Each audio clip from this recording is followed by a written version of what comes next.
Hay momentos en la historia del rock que parecen sacados de una película, de una comedia del absurdo. Y hoy vamos a contar uno de ellos. Una historia que demuestra que, a veces, una idea artística se vuelve tan grande, tan incontrolable, que literalmente echa a volar. Y no es ninguna metáfora, ¿eh? Esto ocurrió de verdad. La historia que hay detrás de este caos es una mezcla perfecta de ambición artística, un pequeñísimo error de cálculo y sobre todo una dosis increíble de absurdo. Vamos a imaginarnos la escena. Es Londres. El cielo, como casi siempre, está gris, plomizo. Se oye el zumbido constante de la ciudad. Y de repente, sobre las chimeneas gigantes de la central eléctrica de Battersea, algo empieza a subir. Una silueta rosada, surrealista, ascendiendo sin ningún tipo de control. Era Algie, un cerdo gigante, suelto sobre la capital.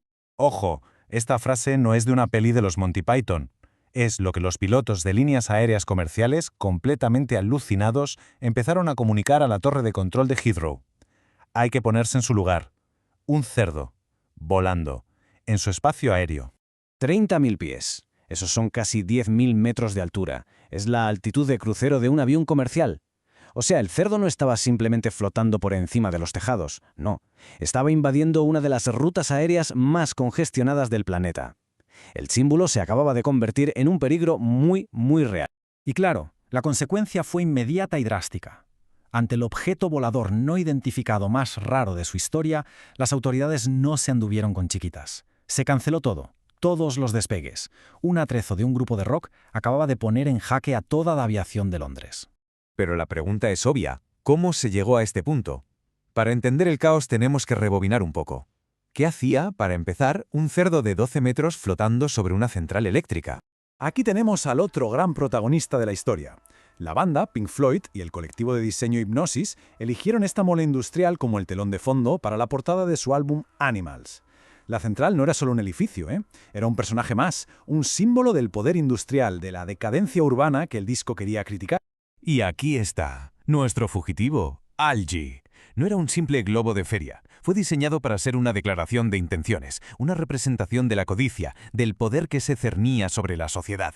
Era una pieza de arte conceptual a punto de cobrar vida propia de la forma más inesperada posible. La banda lo había planeado todo meticulosamente. Iba a ser una imagen icónica, controlada, perfecta. Pero ya se sabe, la realidad a veces tiene un sentido del humor bastante particular. Y aquí es donde la historia da un giro de guión. El primer día, como hacía mal tiempo, la banda contrató a un tirador profesional, por si las moscas. Al final, no hizo falta.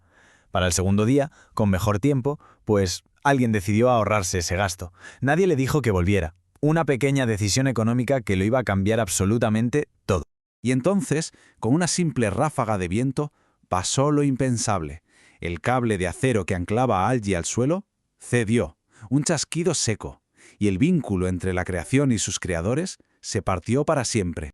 En ese mismo instante, Algie dejó de ser un simple atrezo. Se convirtió en un acontecimiento. Mientras los miembros de la banda miraban hacia arriba, atónitos, su propia sátira sobre el poder se elevaba sin control. Una metáfora perfecta que se acababa de escapar al mundo real. Con el cerdo fugitivo sembrando el pánico aéreo, la banda de repente tenía dos problemas enormes.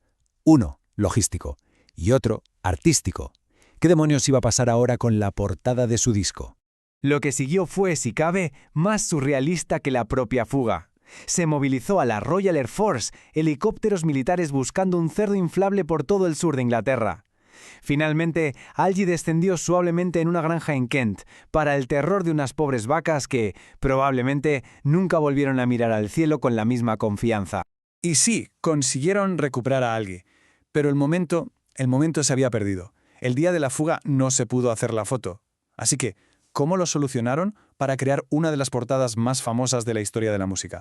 Pues aquí está el secreto, la pequeña trampa. La icónica portada de Animals es, en realidad, un montaje, una falsificación fotográfica, por así decirlo. Combinaron una foto del cielo espectacular y dramático del primer día con una imagen del cerdo ya reparado que se tomó días después. El arte tuvo que recrear la caótica realidad que no se pudo capturar en el momento. Pero la historia de Algie no terminó con su rescate, ni con la cortada del disco. De hecho, su pequeña aventura aérea solo fue el comienzo. Se convirtió en un símbolo que evolucionaría con la propia banda y, sobre todo, con sus conflictos internos. El cerdo se fue adaptando y cambiando. En la gira de The Wall se volvió negro, un símbolo casi fascista. Cuando Waters se fue, la banda le añadió testículos. Sí. Según David Gilmour, para poder decir que era un diseño diferente y evitar problemas legales. Y ya, en manos de Waters en solitario, se transformó en un lienzo para la protesta. En las giras de Roger Waters, el cerdo se consolidó como una especie de valla publicitaria volante. Sobre él se proyectaban mensajes políticos muy directos, muy provocadores, críticas a presidentes, denuncias contra la guerra, contra la desigualdad. Algie se convirtió en un mensajero tan potente como la propia música. Y al final, la historia de Algie nos deja con esa pregunta flotando en el aire. Empezó como una idea para una portada, se convirtió en un caos aéreo y acabó siendo un ícono de protesta global. A veces parece que el arte más poderoso es aquel que rompe sus ataduras y, como en este caso, se echa a volar.